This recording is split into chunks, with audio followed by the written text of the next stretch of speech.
Now, as I mentioned, even though Nintendo and Sega mainly were competing against each other, Nintendo can dominate Sega in the end, and forcing them basically to go develop games for them and other consoles. There were other companies that tried to get into the act as well. It's true.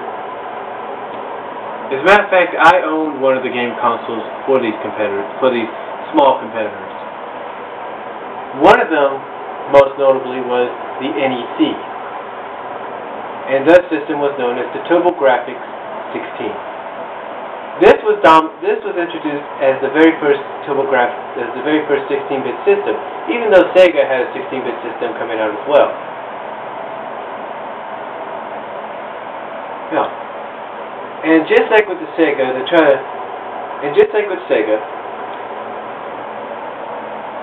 TurboGrafx in the NEC tried to dominate, or tried to run neck and neck with Nintendo and Sega.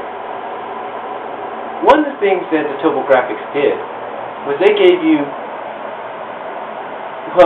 those credit cards that, the Master System used to have. But these were bigger, a little bigger, and they had 16-bit graphics on them. Well, some of them were more like 8 to 16 bits, but what can you do? The games were pretty good. I owned two of them. I had two of them. I had the game that was packaged with it. I can't think of its name right now. And I had World Class Baseball.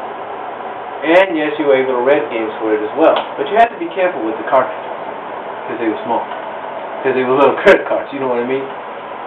But, again, not Nintendo, but the TurboGrafx, the NEC, they tried their best to run neck and neck with both Sega and Nintendo. But they didn't, they weren't able to make it. Even when they added the NEC Turbo, that's right.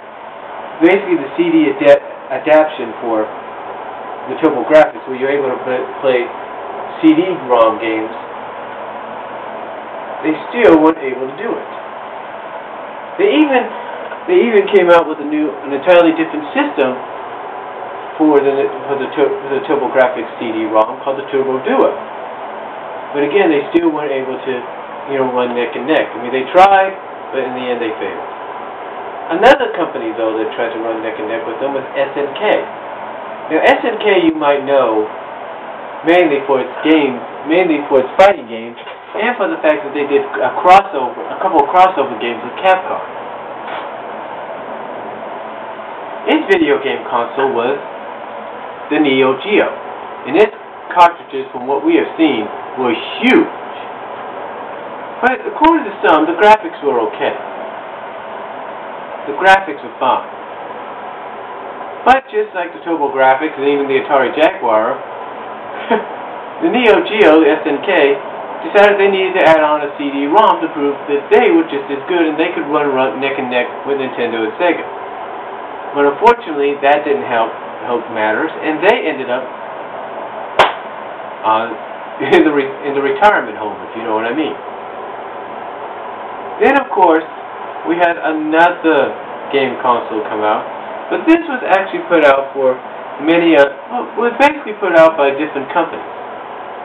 It was the 3DO, the R.E.A.L. Basically, this was a more superior graphic-wise system, but the damn thing cost so much, and it came in 3 different varieties. Gold Star, Panasonic, and whatever. Like I said, all these electronics people made their own versions of the 3DO R.E.A.L. And even though it had superior graphics, and some of the games were good, it didn't last long. And just like with the TurboGrafx and the Jaguar and the SNK, the Neo-Geo, trying to run neck and neck with Nintendo and Sega, it didn't last long. It couldn't do it. It could not do it.